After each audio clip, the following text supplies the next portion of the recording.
boa tarde. Estamos realizando mais uma edição do Secal Responde, a 5ª edição. Hoje, dia 10 de junho de 2017, no auditório da Faculdade CESUSC, em Florianópolis, estamos realizando esta 5ª edição do Secal Responde por ocasião do 6º Seminário Secal, cujo tema central é Desejo de Eternidade ou Sinal de Maturidade. Neste bloco, agora à tarde, temos como convidados a Tereza Negreiros, ela que é doutora em Psicologia Clínica pela PUC do Rio, professora aposentada do curso de Psicologia também da PUC do Rio, com diversas publicações em livros, revistas, e um de seus artigos foi que serviu de inspiração para o tema do seminário.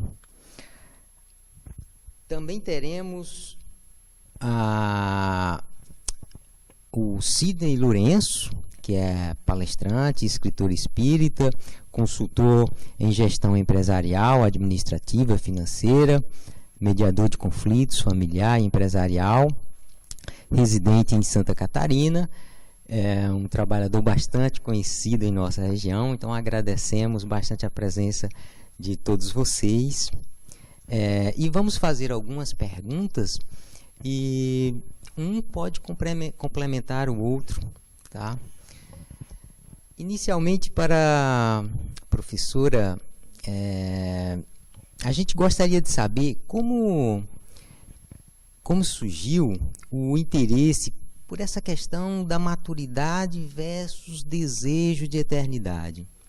Bom, o meu interesse nessa questão do envelhecimento, juntamente com atendimento clínico a pessoas mais idosas, e veio a partir da minha tese de doutorado. Eu estava na meia-idade nessa época e eu queria fazer uma abordagem sobre os conflitos e confrontos desta fase da vida. E tive vários desdobramentos dessa tese. Um deles foi desembocar no fato de que a espiritualidade estava muito presente em pessoas dessa faixa etária. Também lidando com familiares de dependentes químicos e dependentes químicos, eu tive a certeza, vamos dizer, empírica, experimental mesmo, do que o Norberto Elias falou no livro A Solidão dos Moribundos. Ele dizia que grupos muito desamparados, muito sofridos, procuravam muito mais a espiritualidade, porque ela dava uma sensação de alento, de conforto, de esperança, e que isso era muito necessário para essas pessoas, e realmente é uma comprovação. Então, meu tema surgiu de um interesse acadêmico e também profissional clínico, onde eu vi que a espiritualidade é um fator de crescimento e amadurecimento para todo mundo. Certo.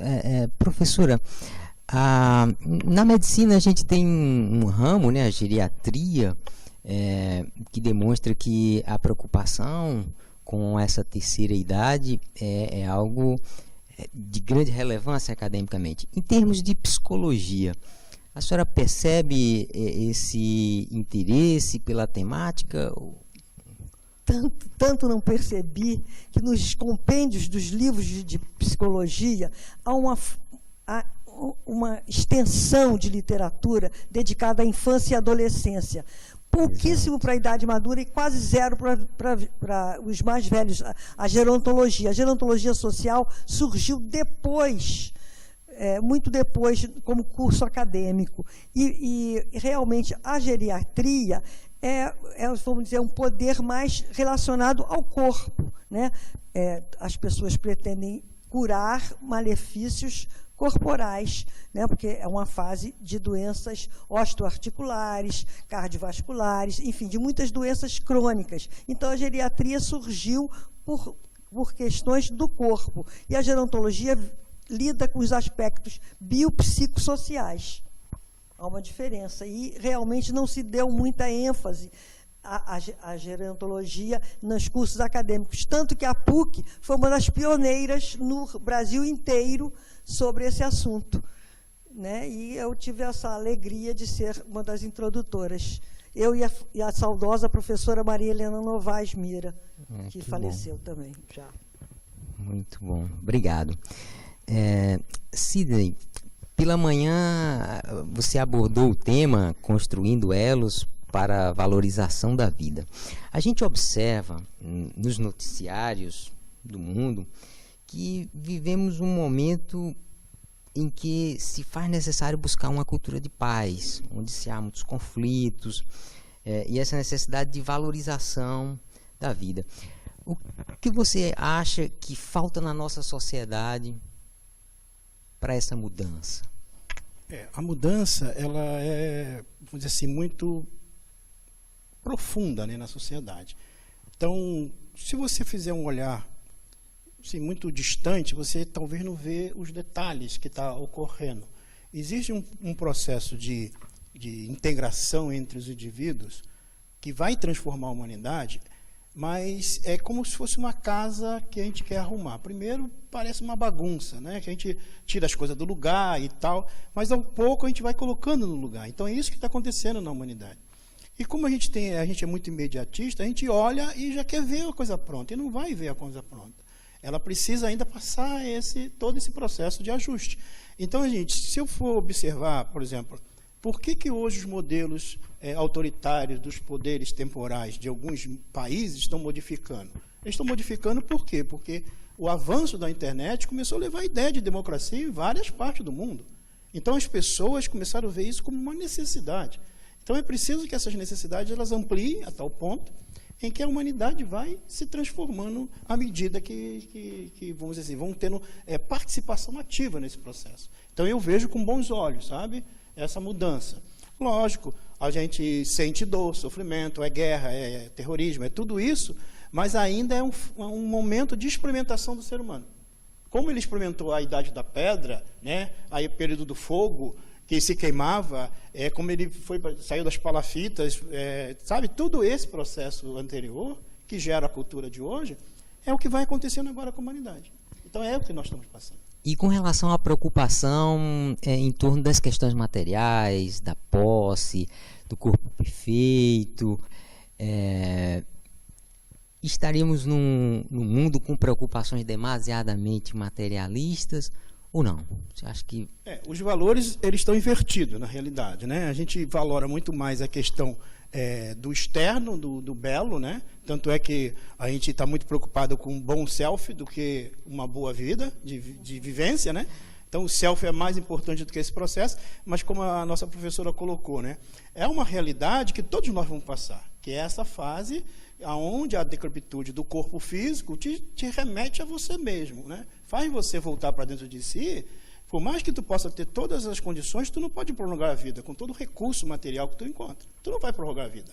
E aí, como é que eu faço? Tenho todos os recursos, mas a minha vida está se extinguindo. O meu corpo está demonstrando isso. E isso gera uma reflexão profunda nas gerações que estão, de uma certa forma, chegando nessa fase.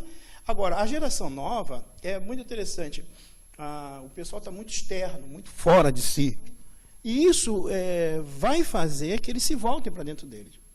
Aí, quando acontece uma catástrofe, quando acontece a morte de um ente querido, quando modifica um quadro social devido a não segurar em termos, vamos dizer assim, de sociedade ou de governo, né? Aquele poder, porque a coisa muda. Há um exemplo agora na Europa que está ocorrendo. Essa migração imensa de indivíduos de países assim com muita dificuldade para os países considerados ricos. E o que eles estão fazendo? Ainda entrincheirados no egoísmo, estão criando barreiras, estão criando muros. Quando, na realidade, eles podiam fazer um resgate social, porque lá na história, no passado, eles expulsaram. E um resgate social que poderiam fazer. E tem uma experiência que está acontecendo aqui no Brasil, percebi, né? Aqui no Brasil, não sei se essa experiência, a professora pode me ajudar. Eu vi assim uma coisa muito interessante. Na descoberta do nosso Brasil, foi trazido para cá os negros africanos, né? E há pouco tempo agora, quer dizer, essa é uma história que a gente já conhece, tá? Aí eu comecei a ver, principalmente em Balneário Camboriú, que a gente anda pelo estado, né? Os haitianos vindo para cá. Ou seja, temos aí a questão da epiderme, que é o negro, tá? Aí eles estão pegando os serviços assim, mais simples, ou é lixeiro, ou é porteiro e tudo mais, só que tem um detalhe, eles estão vindo porque eles querem. E outro detalhe, você tem um porteiro que fala inglês, francês, e fala uns 3, 4 idiomas, e aprende o português rapidinho. Aí o pessoal chega, eles estão lá bem tranquilo, pegando o subemprego que nós, vamos dizer assim, brasileiros, não queremos, mas são pessoas que têm uma capacidade cultural incrível. Aí tem a epiderme, que é o problema, né, que a gente sempre tem um problema do preconceito, mas o que está mostrando? Mostrando que nós estamos resgatando aquela barbárie do período lá da escravidão do Brasil, como? Agora absorvendo essa sociedade. Então, assim, é um processo de aculturação que nós temos que aprender a receber, que é essa volta, e isso vai acontecer como toda a época da humanidade aconteceu. Só para complementar essa questão da cor, né? Isso daí diz respeito ao preconceito que também o idoso padece dessa mesma atitude. O preconceito é uma atitude negativa aprendida e dirigida a um grupo. E com esse grupo, vamos dizer, importa todas as... não importa, na verdade, é exportado para ele é obrigado a importar todas é como se fosse o bode expiatório. Tudo que é negativo vai para este grupo. Então, por isso que ele pode falar inglês, francês, N línguas, mas ainda é considerado por uma característica que foi aprendida e dirigida contra ele. O mesmo acontece com o idoso, não é só com o negro, é negros, judeus, mulheres, enfim, são atitudes aprendidas. A mulher não sabe dirigir uma empresa, tem que dirigir uma casa. Né, o negro não pode ser um professor universitário, ele tem que ser o porteiro, o lavador do carro, enfim, é uma fantasia, mas que se perpetua como no idoso. O idoso o que é? Não, é obsoleto, é anacrônico, não serve para nada. A experiência, como dizia o Pedro Nava, são 2 faróis voltados para trás, então já não serve a experiência dele, quando, na verdade, no sentido corporal, ele está decadente, tem que assumir essa decadência, e não ficar vivendo uma fantasia pueril de que eu sou jovem. Eu sou eternamente aquela menina, aquele rapazinho. Na verdade, isso, né, a ciência, inclusive, contribui para isso. As estéticas, né, procedimentos estéticos, os medicamentos, Viagras e outros, enfim, para uma fantasia de eterna juventude. Mas isso é um preconceito contra uma fase da vida. É como se houvesse um ápice, que é o adulto jovem, e depois um declínio. Na verdade, não existe isso. Na verdade, o que existe é um contínuo que vai do nascimento à morte, com avanços e retrocessos. Não há um contínuo também direto, né? Porque o tempo também não é algo, você sabe muito bem disso, até falou na sua palestra, que o tempo vamos dizer, algo muito subjetivo até, porque existe o tempo cronológico, né? Você até falou das religiões, que o antes de Cristo e depois de Cristo, como se fosse assim um marco, né, temporal, mas é o Cronos, que é esse cronológico que a gente vive, 365 dias, ou então o Kairos, que é o tempo experimentado, que para cada um é diferente, e para a própria pessoa, em determinadas fases, é diferente. O tempo da infância nos parece muito mais longo do que o tempo da velhice, porque o tempo da infância a gente estava aprendendo tudo, então tudo era novo. E no tempo do mais velho, já vimos tanta coisa, e aí já não temos tanto a aprender. Mas eu acho que a gente tem que sempre se abrir para o novo. Excelente. Muito bem. Para a professora Tereza, na sua visão, na sua experiência clínica, enfim, a religiosidade, ela ajudaria a pessoa a viver melhor o período da chamada terceira idade, melhor idade? Acho que ela ajuda a viver melhor sempre, não só nessa fase, acho que viver melhor sempre. E que o ideal é que as crianças, desde cedo, começassem a entender o que é essa espiritualidade, né, essa religiosidade, porque a fé transporta confiança. A confiança leva para a esperança, e a esperança leva à transcendência, quer dizer, você estar muito mais fora de si mesmo, quer dizer, não pelo exterior, mas fora de si mesmo, no sentido de olhar e enxergar o outro com empatia. A empatia é mais do que simpatia, é você tentar penetrar nos sentimentos, no tipo de situação que aquele outro está passando. Então, eu acho que a religiosidade é um bem para a humanidade. De alguma maneira, é uma crença, né, diz respeito à fé, e essa fé não costuma falhar, como já disse o poeta. Muito bem. Tem um ponto que é interessante, né? A professora tocou bem. Nós temos uma cultura judaico-cristã que nos leva naturalmente a uma postura religiosa, né? Mas a religião, o ato religioso, é além disso, é além de um foco, de uma maneira, de um ser. Ele está na transcendência do próprio ser, né? Como um ser, vamos dizer assim, filho de um processo natural. Então, se eu entro nesse processo natural, tem um determinado momento. Veja, o progresso. Por que existe progresso? Porque nós somos herdeiros de nós mesmos. Então, à medida que eu deixo as minhas experiências, o outro vem, é como se pegasse o bastão dali, né? E continuasse, e vai continuando. É assim que funciona. Então, com esse olhar, talvez a gente tenha um olhar um pouquinho mais feliz diante de tudo. E eu achei essa figura que ela colocou assim, não tem uma decrepitude, é um contínuo. Do nascimento até a morte, é um contínuo. Se nós começarmos a perceber isso, vamos viver, né, sem nenhuma dificuldade. Certo.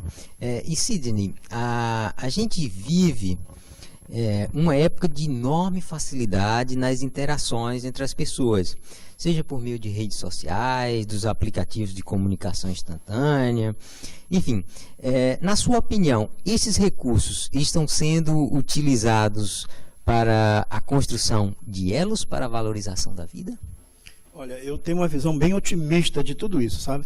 Eu, por exemplo, eu fiz uma época uma leitura, né, assim, a respeito de como é que começou essa internet, né, que foi para meios militares, né, e depois chegou o nível que chegou, né, na humanidade. E eu começo a olhar assim, eu falei, meu Deus, ela me dá uma capacidade incrível, né, como eu disse ali na palestra. Se eu quiser entrar lá na Biblioteca de Alexandrina e pegar lá um conteúdo e ler, está lá. Eu consigo penetrar hoje em algumas universidades na Europa, em qualquer parte do mundo, porque está lá. Eles estão agora colocando todo esse material disponível. Então, veja bem, é que a notícia que vem é muita coisa ruim. E parece que é maior. É aquela visão lá que mostra o 20 e 80, né? Na realidade, a gente pega 20% e acha que é tudo assim. Na realidade, não. Tem muita coisa boa acontecendo. Então, essas redes, elas servem para esse crescimento. Só que, assim, como nós temos que experienciar, é natural que nós vamos testar. E pelos valores morais que eu tenho, eu vou escolher ainda aquelas coisas que diz mais perto daquela minha realidade. Mas o dia que esses valores morais começam a modificar, aí eu começo a fazer seleção. Então, hoje, por exemplo, um jovem, se você pega um grupo de jovens e trabalhar a consciência crítica desse jovem, você consegue um maior resultado. Eu tive num banco escolar, e eu me recordo que uma professora uma vez disse assim, para os alunos, né, no estudo de direito constitucional, ela disse, guarde o celular, que não sei o que, não sei o que lá. Eu, olhando aquilo ali, eu um pouquinho mais idoso, né, dentro do grupo, eu fiquei pensando assim, eu falei, meu Deus, se eu tivesse na posição dela ali, eu falei, pega o celular, vão pesquisar, procura isso. Eu enchi aqueles alunos de questões seríssimas sobre o direito constitucional para eles encontrarem na internet. Para quê? Para eles vão se avançar no conhecimento, não proibi-los, né? E eu me lembro que eu levava meu netbook ela nunca mandava eu fechar meu netbook, porque eu falava para ela, professora, eu estou digitando o que a senhora está falando, eu não estou aqui pesquisando nada na internet, outra coisa eu estou estudando realmente. Era o único que ela não mandava pagar. Mas os alunos ela mandava. E eu falei, aí você usa esse instrumento em favor do processo educativo. Não o contrário. Não é você negar, não tem como negar. Certa vez eu fiz um seminário com jovens lá em Concórdia, e eu precisava falar das ciências, né, que está lá na Gênesis, e ao falar das ciências, aí parecia cosmologia, parecia um monte de ciência. Eu falei, vem cá, vocês têm um celular? Tem. Pega o celular, vamos pesquisar aí. E eles começaram a ver o significado das ciências, porque eu precisava falar isso com eles. Foi muito interessante. Por quê? Porque eles usaram o instrumento da internet, sem medo, sabe? E hoje nós precisamos fazer isso. Agora, é lógico que Ainda tem muita coisa sendo produzida por os indivíduos inescrupulosos, né? Coisas, situações, e arredando as mentes infantis, e até adultas mesmo, né? Em fatos ruins, mas isso precisa, aí as leis estão aí entrando cada vez mais, e naturalmente, vamos dizer assim, as educações nas famílias que devem agora, talvez, chamar um pouco mais atenção para esses valores morais que precisam ser usados. O Sidney está usando o método de Sócrates na modernidade, que o método de Sócrates era para perguntar e não dar as respostas, e sim fornecer as perguntas. E ele fornecer agora as perguntas através das pesquisas, que com os meios, né, tecnológicos que nós dispomos na atualidade. Obrigado. Muito bem. Teresa, considerando que a cada ano vem aumentando a expectativa de vida da população brasileira, você acha que o idoso em nosso país ele está se preparando e sabendo lidar bem e adequadamente com essa etapa de sua vida? Olha, eu acho que o idoso não quer morrer, então ele está lidando da forma que é possível. Como eu falei anteriormente, uma das barreiras são os próprios preconceitos. E é interessante que este grupo de idoso é o único grupo humano que tem preconceito desde sempre com a idade. Ou seja, quando ele é jovem, ele achava o idoso ruim. E depois, quando ele está idoso, como é que fica? Se ele ficar idoso, né? Porque o judeu sempre foi judeu, né? Mas ele não tinha preconceito ao judeu. O negro sempre foi negro, nunca tinha preconceito. A mulher sempre foi mulher, não tinha preconceito à mulher. Agora, o idoso foi jovem. Então, nessa época, ele aprendeu o preconceito. Então, o que eu acho que é o único grupo que deixou de ser um dia e foi um dia, passou a ser, exatamente. Então, ele precisa se acostumar, desde jovem, a conviver, porque a convivência é que dilui o preconceito. Se você vê que o idoso, em geral, se dá bem com criancinhas, porque essas criancinhas ainda não foram educadas, quer dizer, mal educadas, no caso, né, em que eu estou falando. Então, essas crianças tratam o idoso com a maior naturalidade. E seria importante as pessoas saberem, se você quer ser um dia idoso, tem que se preocupar com isso. Senão, tem outros meios para você facilitar a sua morte. Mas, agora, a outra questão também da população maior, ele pode falar melhor, que essa questão das aposentadorias, vai haver menos gente jovem para cuidar dos idosos em todos os sentidos sociais, que você pode falar melhor, e do ponto de vista também psicológico, porque as pessoas estarão muito atarefadas, muito atribuladas, e o cuidado com o idoso fragilizado, não o idoso saudável, não estou falando do idoso pueril, não. O idoso saudável está de plena posse dos seus sentidos físicos, né, e das suas condições intelectuais, morais. Não estou falando deste idoso absolutamente, mas do idoso fragilizado, o idoso que está realmente necessitando de cuidados, ele vai ser cada vez menos cuidado, na verdade, porque serão entregues a alguns profissionais que estarão despreparados, daí a importância desses cursos de gerontologia, para formar profissionais cuidadores de idosos e também profissionais que consigam lidar com a vida e com a morte com uma certa naturalidade e espiritualidade também. É interessante esse aspecto, porque assim, a sociedade civil hoje, né, quando ela está organizada, ela vai buscar essas soluções. Hoje nós temos leis que protegem. Nós temos aí o Conselho da Criança e do Adolescente, o Conselho do Idoso. Ou seja, esses conselhos, que é um avanço na nossa sociedade, é justamente para isso, para suprir. Aquele que tem um recurso, que é o idoso que tem um recurso, ele pode ir para uma boa clínica, ele pode, vamos dizer assim, não digo ser cuidado da família, porque a família geralmente, às vezes, distanciam, né? Delegam, né? Que tem condição. E agora, tem uma massa muito grande que não tem essa condição, né? E aí nós estamos vendo aí, às vezes, a reportagem, a violência que acontece, né? Porque ele já não consegue dar aquela resposta que dava antes, tem todo um potencial, mas não consegue dar a resposta fisicamente. E aí é agredido pelos filhos, é agredido pelo cuidador, é agredido por uma série de situações. Então é um cuidado. Tem uma experiência pessoal, meu pai teve Alzheimer, né? Ele teve Alzheimer num período assim muito interessante, porque a minha irmã, lá no Rio, ela se encarregou de cuidar dele. E era tão interessante assim, como ele tinha Alzheimer, a tendência natural de quem tem Alzheimer, você vai num psiquiatra, ele te dá uma medicação, que hoje, né, se dá para as crianças, que é a Ritalina, né, a droga da obediência, mas também tu bloqueia a ação do idoso. Ainda mais quando tem Alzheimer, que quer mexer em tudo, quer sair andando, quer, sabe, tem uma série de comportamentos. E é interessante que, ao dar a medicação, a tendência é ele se tornar paralisado. Por quê? Porque é a droga da obediência. Então ele fica paralisado, aí a família consegue dar conta. Mas o meu pai não ficava parado de jeito nenhum. E ele andava, ele mexia, ele pegava as coisas e tal. Mas a minha irmã, o que ela fez? Ela foi para um ambiente na casa dela, cercou para evitar dele sair, mas ela não dava a medicação toda. Ela dava a medicação, mas ele tomava banho. Ele tinha tudo isso, mas ele tomava banho, ele se alimentava. Ela botava comida, ele mesmo se alimentava. Enquanto outros idosos que a gente via na periferia da nossa comunidade, na família lá, né, estava parado. Aí o filho tinha que dar comida na boca, tinha que levar e dar banho nele. E ele não. Aí a gente foi para um lado. Por quê? Primeiro que ela começou a tratar ele como se fosse um filho. Mudou a visão.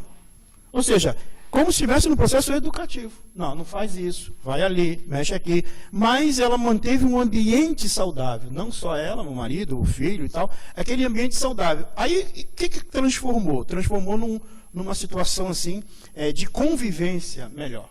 Ele tinha as dificuldades dele, não lembrava? Claro, mas ele tinha uma convivência. Agora, quando ele é colocado em locais, né, por exemplo, de asilo, alguma coisa, ele fica largado.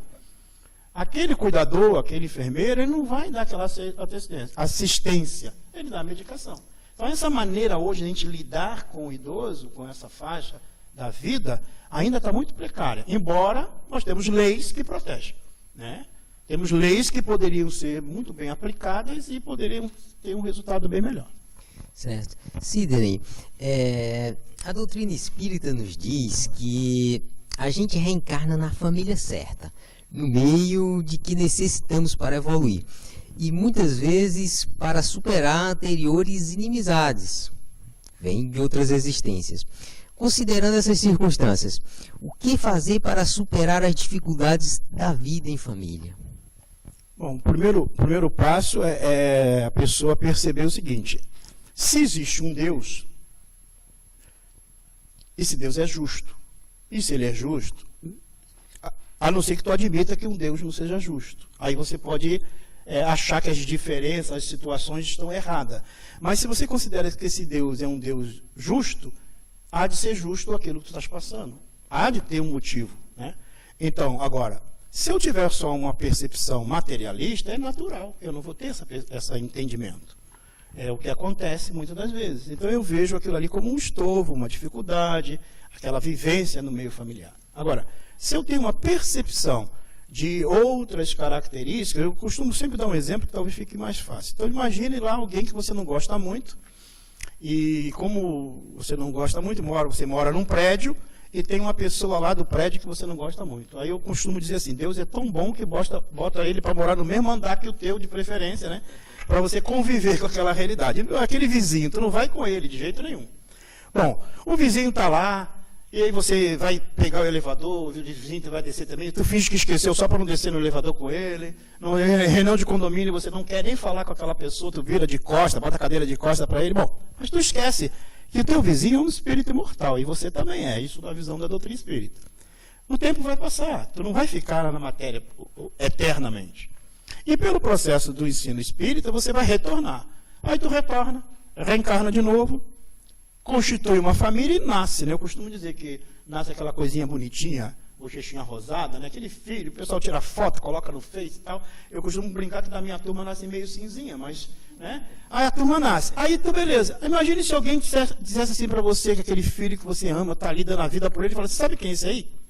É o vizinho. Aí tu fica assim, mas, pô, agora eu amo ele, tu não lembra. E veja que a didática divina, a misericórdia divina é tão boa que faz você não lembrar para você poder reparar. Aí volta lá no ensinamento do Cristo. O amor cobre uma multidão de pecados, de erro. Como é que é? Como é que eu vou reparar isso? Agora eu amo a tal ponto aquele ser, como filho, que foi ontem, no passado, um vizinho que eu odiava. Aí eu apago, pelo amor, o ódio do passado. Aí quando eu chego no plano espiritual, ai, tu era o vizinho, era, mas tu era meu filho também. Aí você aí desmonta, veja. Por que a gente chega muito ruim no plano espiritual? Porque a gente chega lá cheio de mágoa, de ressentimento, de ódio, e fica assim, meu Deus, eu perdi tempo odiando aquela pessoa, eu perdi tempo falando mal de fulano. Perdeu tempo.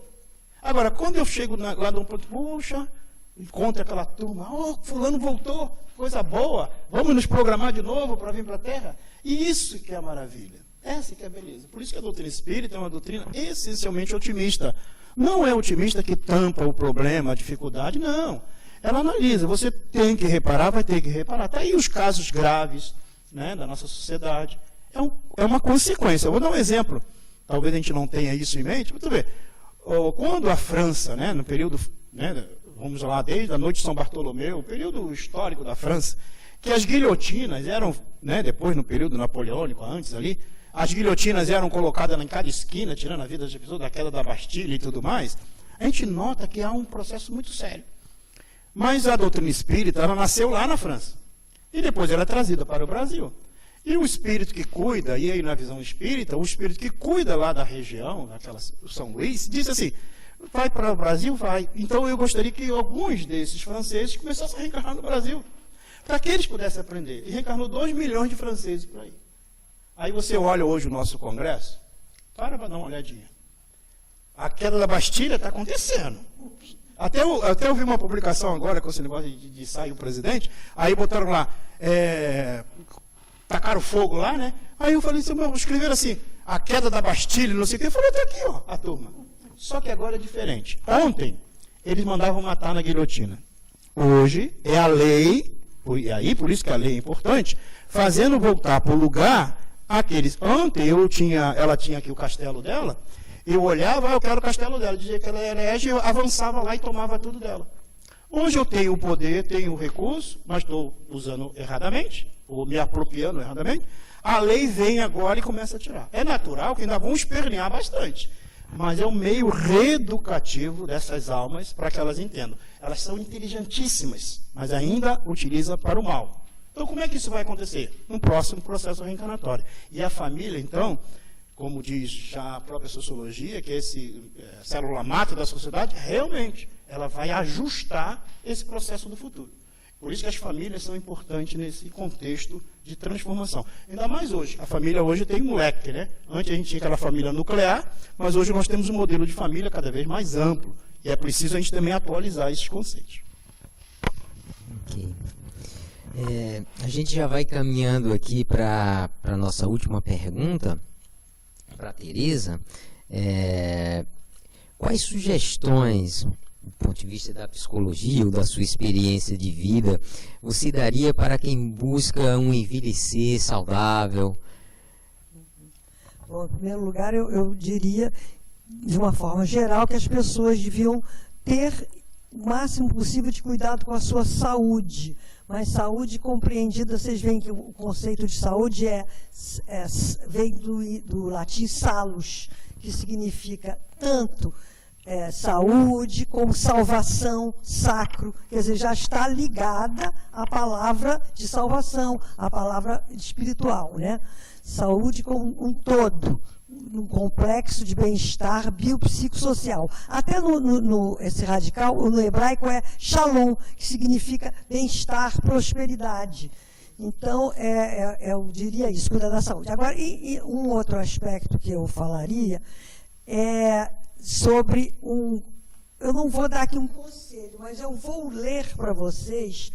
Eu tinha grupos de reflexão com pessoas mais velhas, na época que eu não era tão velha, então eu tinha esse grupo de reflexão e no final de umas 6 sessões, mais ou menos, de reuniões, né, onde as pessoas discutiam, esse tipo socrático, não tão moderno, porque já foi há uns 10 anos, agora que está tudo muito moderno, né?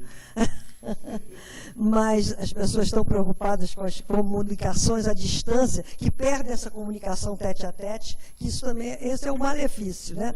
Tem muitos benefícios, né, de a gente poder se difundir as informações. Enfim, mas né, esses grupos de reflexão, essas pessoas já se sentiam nessa época um pouco isoladas de suas famílias, porque a organização familiar foi mudando muito, né? Hoje em dia se terceirizam não apenas os idosos nos asilos, se terceirizam as crianças também. Vamos deixar com uma mãe substituta aí as pessoas mais ricas com uma babá, as pessoas mais pobres com os vizinhos, enfim. Mas se terceiriza muito a maternidade, a paternidade, né, e coloca-se todas as responsabilidades nas escolas, não necessariamente. Né, a escola também é um fator, a informação é outro fator. Mas esses grupos, né, que elas, desde essa época, uns 10, 15 anos atrás, elas já sentiam-se pessoas assim um pouco excluídas, né? Então, nós, ao final dos grupos, eu pedia para que elas me dessem por uma frase, o que elas consideravam importantes para a sua felicidade, para o seu bem-estar, para a sua vida, o que seria importante. Então, eu, em vez de dizer conselhos, eu vou ler o que as próprias pessoas disseram, que eu acho mais importante. Vou dar aqui porque eu acho que isso aí foi... a pergunta era como é que você vai construir um futuro melhor, se é que ele existe, para você mesmo, um presente, como é que você vai viver o seu presente? A pergunta mais ou menos era essa. Diga numa frase única, né? Então, eu vou dizer as frases que foram colocadas. Algumas delas são muitas. Primeira, aceitar as perdas e chorá-las para viver melhor as alegrias possíveis. Segunda, saber dar e receber, deixar aflorar a velhice, porque, segundo Norberto Bobbio, na velhice os afetos contam muito mais do que os conceitos. Então, tem que deixar aflorar esses afetos, né? Esse dar e receber. Virar a página da ilusão da família feliz. Esta só existe no álbum. Agora não é nem no álbum, agora é no WhatsApp. Do Instagram. Não viver o passado, ressentimento, culpa. Nem viver a angústia do futuro, porque é uma incógnita. Viva o presente, como uma dádiva. Outra, desvincular-se da ideia de solidão como desprestígio e exclusão. Pode ser até uma oportunidade de descanso e de meditação, de reavaliação da vida. Saber sair do papel de ator principal, não ter a necessidade de ser necessário, né? Porque todos nós somos prescindíveis, essa é que é a verdade, todos nós somos prescindíveis. Ninguém vai ser imprescindível, e nós temos muito essa fantasia. Quando eu morrer você vai ver. Vai ver mesmo, mas vai ver outras coisas, né? Diferentes. Saber sair do papel de ator principal, né? Também. E, finalmente, aceitar os limites e tentar manter as habilidades e desenvolver os talentos que ainda existem. Porque isso aconteceu realmente com algumas pessoas, depois, a partir do grupo, ou durante o próprio grupo, algumas já estavam aposentadas, e elas, então, desenvolveram outros talentos. Uma delas ficou escultora, ela era formada em Direito, e trabalhava em administração pública, né? E quando se aposentou até jovem, ela ficou escultora, um talento que ela tinha que não tinha tempo, cuidando de filho, cuidando de casa, cuidando do trabalho, e ela não pôde desenvolveu após, né? E, finalmente, a última, que eu mesmo coloquei, abrir-se para o novo. Porque se a gente não se abre para o que está acontecendo, a evolução da humanidade, a gente se fecha para o nosso presente. Então, a gente não pode dizer no meu tempo, né? Porque o tempo da gente é este, o agora, não temos outro tempo. O passado já passou e o futuro a Deus pertence. Obrigado. Sidney, temos uma última pergunta aqui. Os espíritos têm informado por diversos médiuns que o planeta está adentrando um novo período evolutivo, caracterizado como um mundo de regeneração, segundo a doutrina espírita, o que seria marcado pela prevalência do bem sobre o mal. No entanto, o momento de transição em que se vive é um momento bastante tumultuado. Na sua visão, como o conhecimento espírita poderia ajudar na construção de relações sociais mais fraternas, mais humanas, para um mundo melhor? É interessante essa questão, porque assim, se nós olharmos a visão da evolução dos mundos, nós passamos pelo mundo primitivo, na visão da doutrina espírita, logicamente, e nós estamos agora no mundo de prova e expiação. Então, esse mundo de prova e expiação é onde nós estamos sendo provados, naturalmente com etapas, né, na nossa evolução, e expiando num processo de ajuste de coisas que eu fiz contrário às leis. Aí nós entramos no mundo de regeneração, que estamos entrando, né? Aí tem um detalhe muito interessante, que na literatura espírita, às vezes as pessoas lendo apressadamente acreditam que o mundo de regeneração é um mundo que vai modificar tudo que o mundo de prova e expiação não. Não, na realidade o mundo de regeneração é um mundo de transição. Esse mundo de regeneração é um mundo de transição para um mundo feliz. Ou seja, que tempo que vai levar esse processo? Ou seja, nós estamos em pleno processo de transição. Então a transição o que é? É a arrumação. Então por isso que o mundo de provas e expiação, ele está em transição no mundo de regeneração para o mundo feliz, para depois celeste e divino, aonde vai haver mais equilíbrio entre os indivíduos. Eu tive a oportunidade de falar na palestra qual é o modelo social do futuro, vamos dizer assim, proposto pelo nosso codificador, quando ele fez uma análise sociológica dos modelos, né, existentes na visão da humanidade, né, democrático, né, autoritário, todos esses modelos que existiram, ideologias, melhor dizendo, que existiram, ele vai fazendo, a cada visão, né, o socialismo, ele vai fazendo isso. Aí o que ele chega no final? Qual é a conclusão dele? Ele vai falar da aristocracia intelecto-moral, ou seja, é o futuro, o poder daqueles, né, dos melhores, que vão ter inteligência, mas vão ter a moral junto. Aí o que acontece? Um indivíduo, hoje, nós temos pessoas inteligentíssimas que usam a inteligência para o mal. Agora, tem pessoas inteligentíssimas que têm a moral, ela vai querer para o bem. Então, imagine um grupo de indivíduos inteligentes e moralmente equilibrados, o que eles vão fazer? Leis perfeitas, leis mais equilibradas, para proteger os menos favorecidos, para dar uma equidade no comportamento humano. Então, muitas das vezes, é esse processo que vai ocorrer para o mundo de regeneração. Então, a transformação está acontecendo? Está. Só que, aos poucos, está vindo. Se você observar, não aí fazendo nenhuma apologia a esse ou aquele atitude, né, de quem está fazendo, se esse é melhor do que aquele, porque eles estão fazendo o trabalho que é obrigado a fazer pela lei, mas se você vê os promotores que estão agora fazendo que a lei ande, é gente nova, é uma nova geração. Eles estão vindo com a cabeça muito limpa, eles não estão mais com o modelo antigo, e eles querem mudar. Então estão vindo almas, pessoas que já estão experimentadas com ideia. Não é que, mas o promotor tal está fazendo coisa maravilhosa, como ontem ele estava vendo, né? Porque o juiz tal está isso, aquilo. Gente, não é o juiz, a lei diz. Qualquer um que está ali tinha que fazer aquilo. Não é porque é A ou B. Agora, tem uns que estão ali, usa errado. Mas se você pegar o que está escrito lá, ele tem que agir certo. Por exemplo, o modelo organizacional do nosso Brasil é belíssimo. Se você pega a geopolítica para entender, é maravilhoso. A nossa Constituição é maravilhosa.